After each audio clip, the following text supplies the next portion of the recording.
Hi, my name's Rahni Sadler and I'm so excited to be a part of the I Touch Myself project. I reckon Chrissy is up there grinning from ear to ear. She would love this. My journey with Chrissy had a hilarious start. I was absolutely terrified of her. I remembered Chrissy Amphlett as being this tour de force, this powerhouse on the stage when I was a teenager, seeing the Divinals and yeah, just this incredible force of a woman.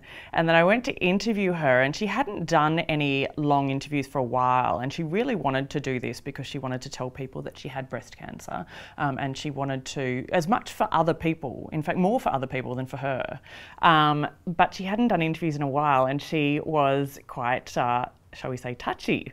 And when I first met her, Chrissy has this thing where she has to show you that she's the boss. She has to show you who's in charge. Like, she is going to rule this and you are going to find that out really quickly. So really quickly she bit my head off and I just wanted to cry and I thought, oh my God, she's so scary.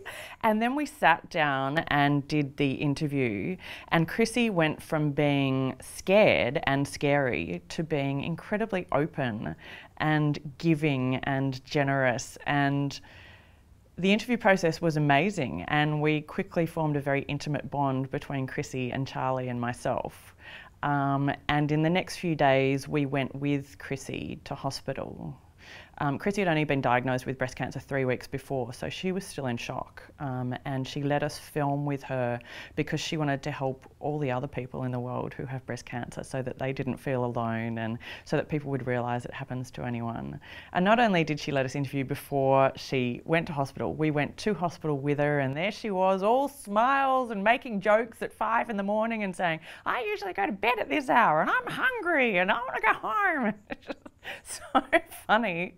And then after the operation we went in to see her, I think it was the day after, and there she is. She'd had a double mastectomy. You know, she must have been in a world of pain, and she's lying there, and all she was concerned about was, did we know how long the cleaner had been working and how she hadn't yet had a break, and she was just telling us all about this cleaning lady who was right there, this American woman who was cleaning her hospital room. And that's all Chrissy wanted to talk about. She didn't want to talk about her pain or her operation or what it meant.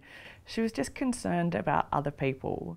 That first Christmas after she was diagnosed with breast cancer and had the double mastectomy, and we talked about I Touch Myself becoming a song for breast cancer. And so that Christmas I was up at my brother's place, which is in the bush in Western Australia, and it was boiling hot, it was 40 degrees, and we had this lineup of women, and every woman was touching themselves, including my mum and my sister-in-law and just all of these people. And I said it to her and she absolutely loved it. She just got such a kick that people were touching themselves in her honour. We were just sitting around and we were talking about her most famous songs, and we were talking about I Touch Myself. And during the course of those conversations, we were saying, I touch myself, you know, breast cancer.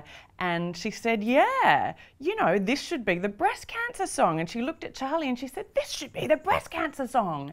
And I think at the time she didn't think it would ever become a reality, but she just had this brainwave and she was so excited by it because she realised it was a song that a lot of people know and enjoy and is about female sexual empowerment, but that could be used to empower women in a totally different way, in a way that could save their lives.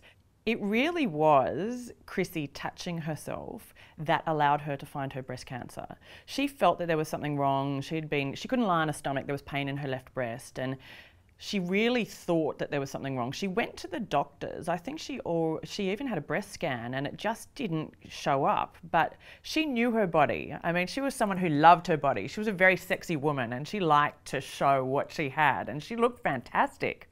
So she knew her body very, very well, and she felt that there was something wrong. She felt that this lump was more than the doctors just dismissing it. So she went back to her doctor again. I mean, she touched herself, she felt the lump, she went back to the doctor again, and sure enough, it was breast cancer. And unfortunately, because she had multiple sclerosis and various issues surrounding that, she was unable to have the full treatment. Had she been able to have all of the treatment that is available to most people, her life would have been saved by touching herself. And as Chrissy would say, get out there and touch yourself. She did it. She kept doing it on camera. She kept going, touch yourself.